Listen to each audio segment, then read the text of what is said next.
Hey guys, so in today's review I'm going to be looking back on the second movie to be released in the MCU, The Incredible Hulk. The Incredible Hulk was released in June of 2008, just over a month after the successful start to the universe, Iron Man.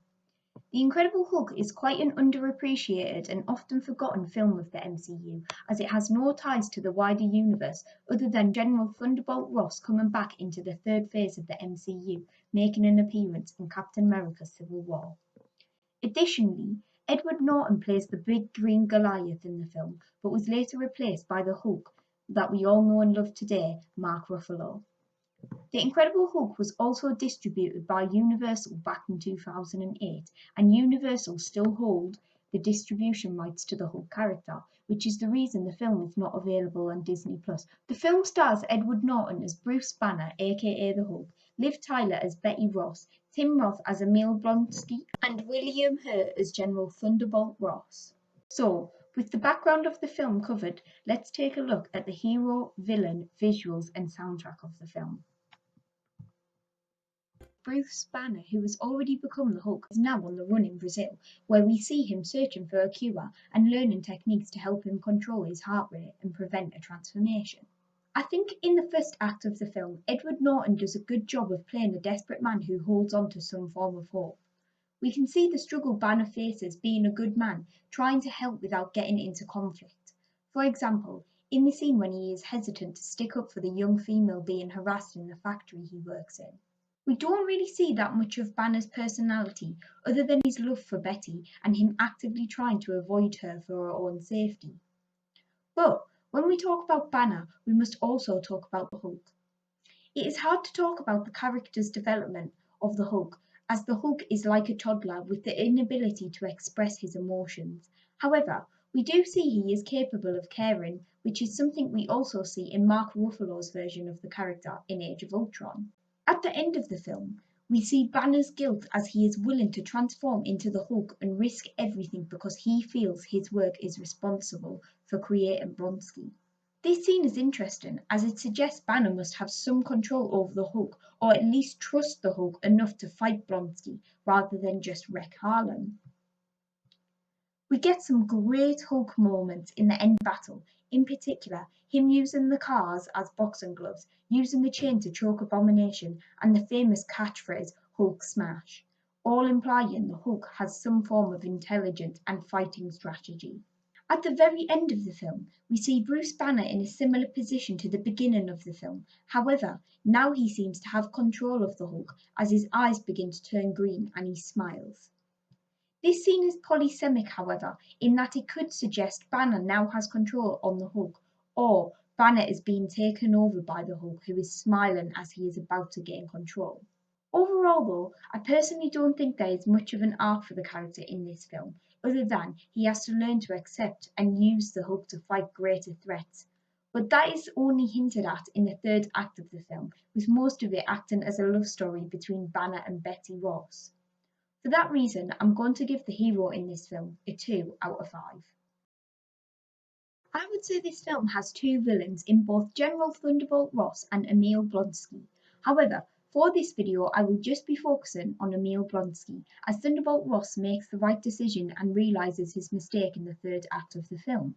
Tim Roth plays the leader of the Special Forces team, Emil Blonsky, who is hired by Ross to take down the Hulk. We see Blonsky's obsession to always be at his best, as he often talks about his younger self and how he feels he is much less capable due to his age.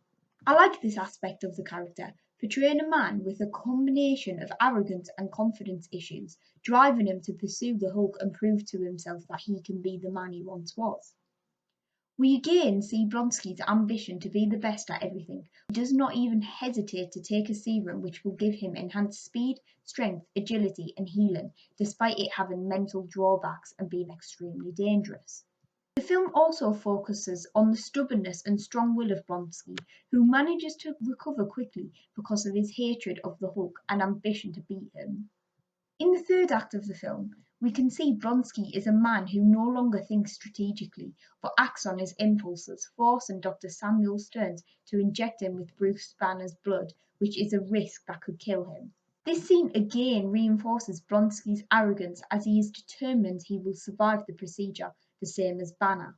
As Abomination, Blonsky is willing to hurt anyone in his way and attack Harlem just to catch the attention of the Hulk, showing he is completely lost and is nothing but a personification of anger and jealousy.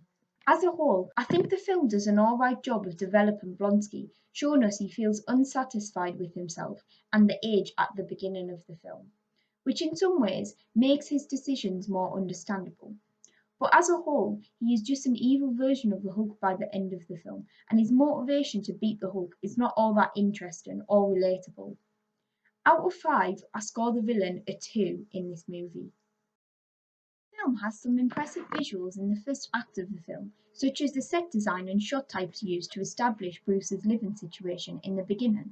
For example, Bruce lives in a dark, isolated, dirty room with no decor, indicating he is a man who has detached himself not only from other people but also memories or possessions that could connect him to his previous life. We also see homemade equipment used by Banner when he experiments with a potential cure, conveying Bruce's great intelligence and ability to adapt to his current situation.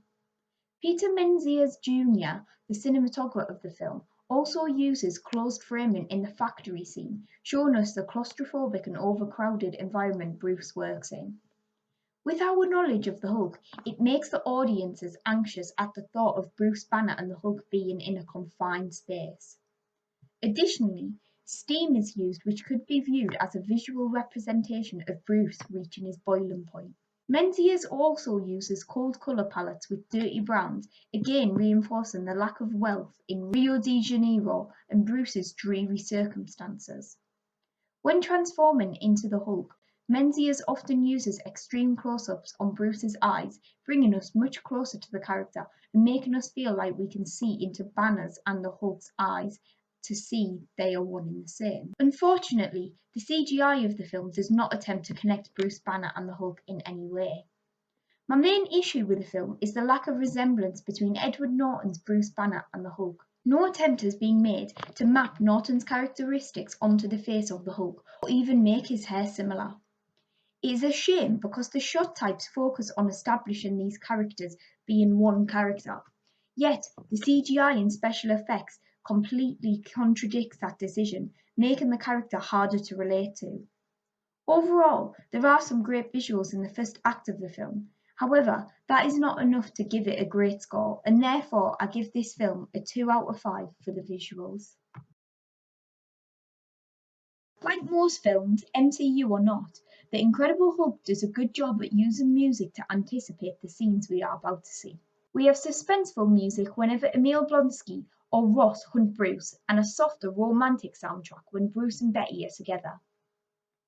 The action scenes tend to focus on the signature theme of the Hulk in this film, which I think is actually very memorable, with the use of violins to build tension and then the drums kicking in once Banner has become the Hulk. I also feel the film does a good job with the sound effects in the film. For example, we hear various voices talking over one another in the streets of Brazil as Bruce walks by, suggesting the chaotic nature of the Brazilian slums, and again making the audiences fear as Bruce should not be in such a stressful and chaotic location. The sound supports the film well, but is not something I would automatically point out. Therefore, I give the soundtrack of the film a 3 out of 5. So, that wraps up this review for The Incredible Hulk, coming in with a total score of 9 out of 20. I'm not going to lie, this film could easily be skipped without affecting your MCU viewing experience, but I do think it deserves credit for attempting to bring such a large-scale character to screen when superheroes did not appeal to the mainstream cinema-going audience. But that's just my opinion of the film. I would love to know all your thoughts on the film and what score you would give it out of 20. Also, if you haven't already, check out my review of Iron Man, which will be linked at the end of this video. As always, drop this video a like and consider subscribing to my YouTube channel for more content like this. You can also find the link to my Instagram in the description below, as I do daily watch list and 2-minute reviews of Marvel films for those of you interested.